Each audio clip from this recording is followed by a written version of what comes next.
ஹாய்ங்க, Saturday night எடுத்த video இது.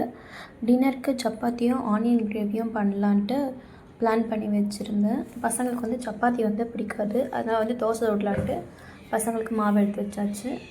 சப்பாத்திக்கு வந்து எப்போ வந்து சால்ட்டு ஒரு ஸ்பூன் சால்ட் போட்டுனா 1 ஸ்பூன் சுகர் போட்டு தான் செய்வேன். அப்போ தான் வந்து சப்பாத்தி வந்து மேலே வந்து லைட்டாக அந்த ப்ரௌன் கலர் வரும், நல்லாயிருக்கும்.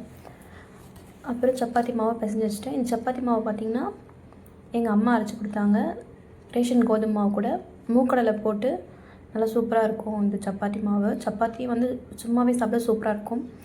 இந்த நைட்டு பார்த்திங்கன்னா இந்த பூச்சி ஒன்று வந்துடுச்சு. இந்த லைட் எரிஞ்சால் பூச்சி இருக்கும்ல, அந்த பூச்சி வந்துடுச்சு. அது வந்து போகவே இல்லை. இதனால லைட்டை ஆஃப் பண்ணி போட்டுட்டு இதே வேலையாக இருந்துச்சு எங்களுக்கு. பசங்களும் வந்து இறங்கவே இல்லை. அந்த பூச்சியை பார்த்துட்டு என் பையன் சுத்தமாக மடியிலேருந்து இறங்கவே இல்லை, பயந்துட்டு.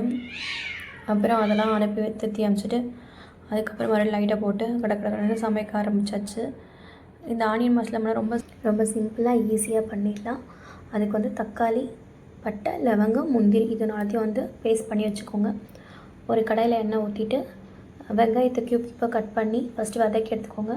அதுக்கப்புறம் மறுபடியும் பொடியாக கட் பண்ண வெங்காயத்தை போட்டுட்டு இஞ்சி பூண்டு பேஸ்ட் போட்டு நல்லா வதக்கிட்டு அரைச்சி வச்ச பேஸ்ட்டை போட்டு அது பச்சை ஸ்மெல் போகிற அளவுக்கு நல்லா வதக்கி விட்டுட்டு தண்ணி தேவையான ஊற்றிட்டு அதுக்கப்புறம் மிளகாத்தூள், உப்பு, சீரகத்தூள், கரம் மசாலா 4 போட்டு நல்லா வதக்கிடுங்க. ஒரு மூடி போட்டு மூடி வச்சுருங்க. எண்ணெய் பிரிஞ்சு வந்ததும் கட் பண்ணி வதக்கி வச்சுருந்த வெங்காயத்தை வந்து போட்டு மிக்ஸ் பண்ணிவிட்டு கொத்தமல்லி தூவி இறக்கிட்டிங்கன்னா சூப்பரான ஒரு ஆனியன் மசாலா ரெடி ஆகிடுச்சு. இந்த வீடியோ உங்களுக்கு பிடிச்சிருந்தால் லைக் பண்ணுங்கள், கமெண்ட் பண்ணுங்கள், மறக்காமல் சப்ஸ்கிரைப் பண்ணிவிடுங்க. பாய்.